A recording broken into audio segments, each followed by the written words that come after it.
I have not sat on here this week and said bad things about the Texans, so get your facts straight. Secondly, I will not take back what I said about, in fact, I'm the only one that talks about anyone else on the team besides J.J. Watt.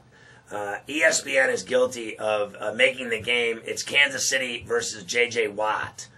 He's the only one that gets any attention ever. No one else, they don't even have a quarterback. They don't even have anyone else that plays on defense. Cushing, no one else gets any attention. Clowney, no one. None of them. Even Hopkins, the great receiver, he gets no love either. Nothing. The rest of the team's completely ignored.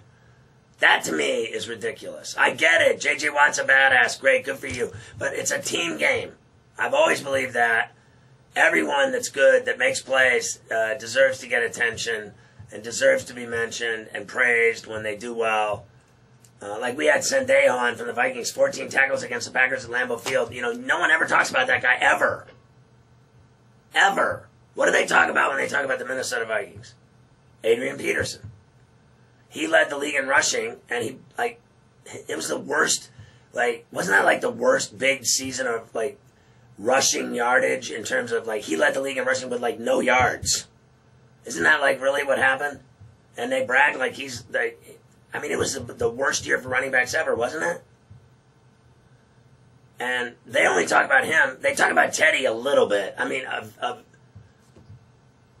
Last year, DeMarco Murray had 400 more yards than AP. So, that's all they talk about with the Vikings is Peterson. That's it. And remember, it wasn't long ago they were saying nothing good about him either, off the field. So, boy, did that change.